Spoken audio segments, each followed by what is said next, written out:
with Trump, on that subject, I want to look at his speech in South Carolina. And I was actually there. Producer Ben and I road tripped out to this event to interview Trump supporters. And let me tell you, I've done a lot of interviews at this point with Trump supporters. These were the most wild. Absolutely bonkers. We'll have that for you on tomorrow's show. Unbelievable stuff. But let's look at this speech that Trump did in South Carolina, Columbia, South Carolina. Starting off with another kind of weird ramble. We looked in the last segment at New Hampshire, lots of weird rambles. Another example of that here.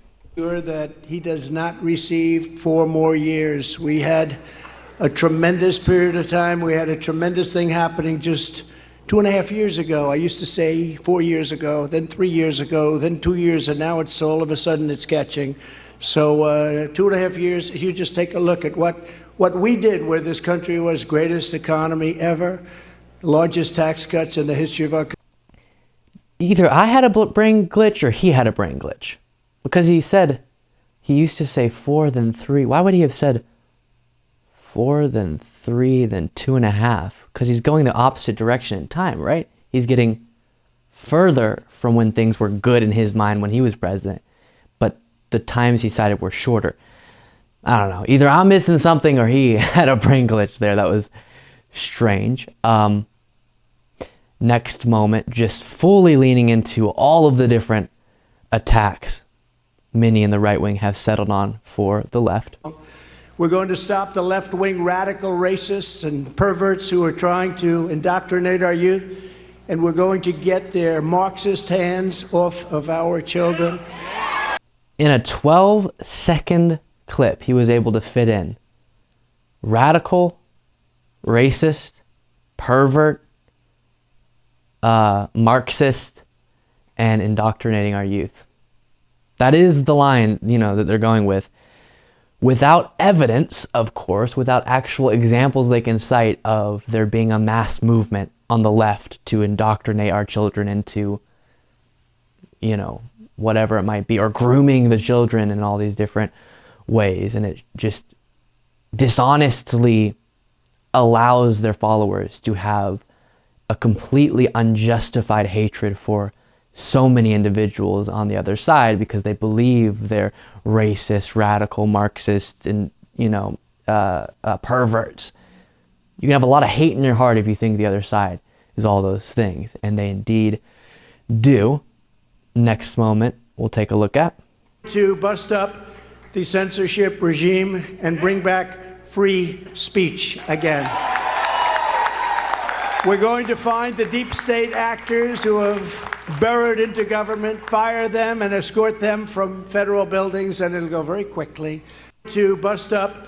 So, when Trump initially ran for president, he said he was going to drain the swamp. Get rid of corruption, I guess would be another way to say that. Get rid of the old guard, corrupt crew of people in our government. And I think if you were able to properly analyze Trump, you could say, number one, what is even being mentioned there? What do they see as, now the new term is deep state? What is the deep state in their mind? Hard to get a clear definition on that. But also, if you liked Trump for that reason, why wouldn't you be upset that he was president for 4 years and apparently the deep state is more alive and well than ever? Now again, what they believe to be this mysterious conspiratorial deep state doesn't exist. But even pushing against corruption in some vague sense, Trump clearly didn't do that well because now the deep state's worse than ever, according to them. Then he gets into his normal hatred of windmills.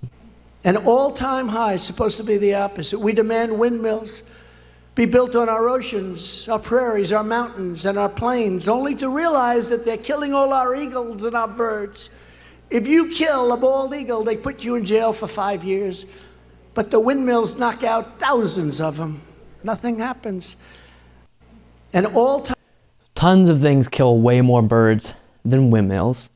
Are we also going to start saying we got to get rid of windows? Because a lot of birds die by flying into windows.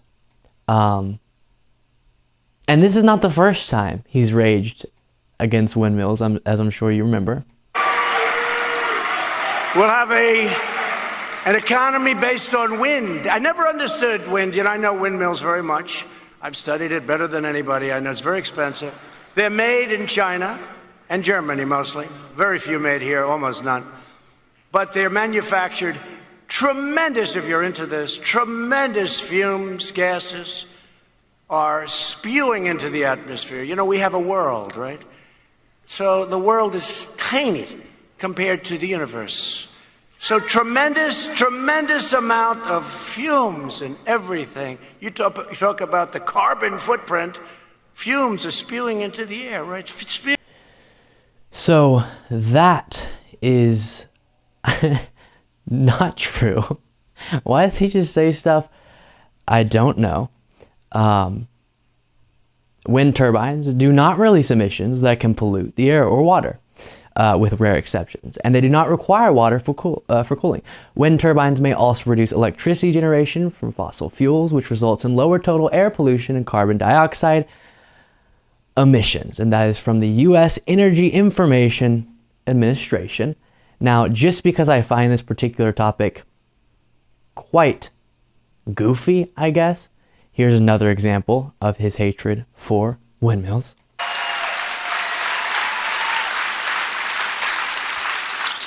And we don't need windmills in Texas and lots of other places.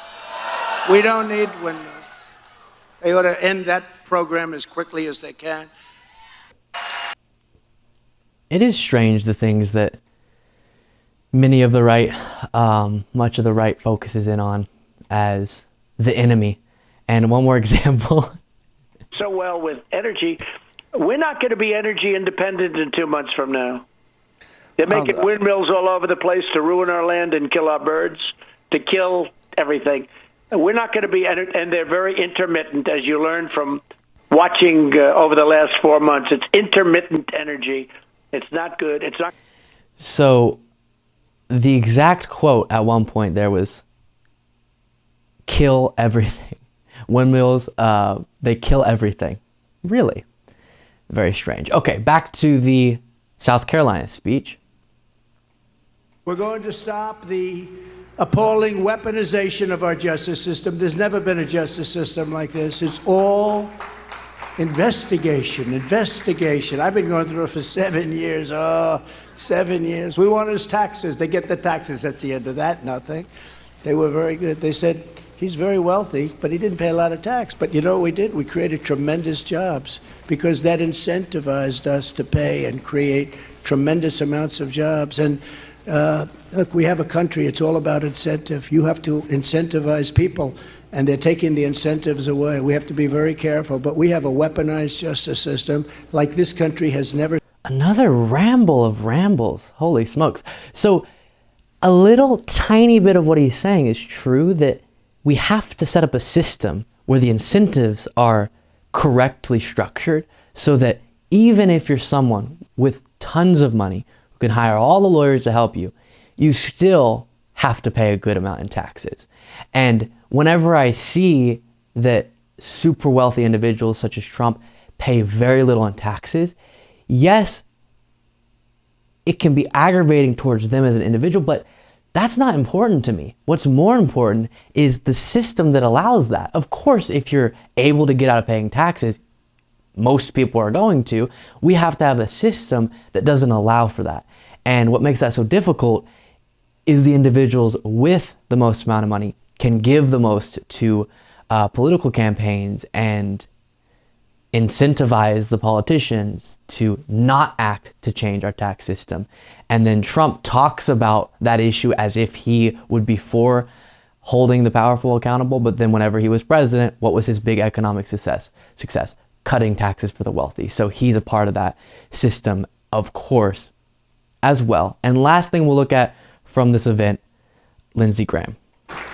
Well, he did it once, he can do it again. And now while we're here.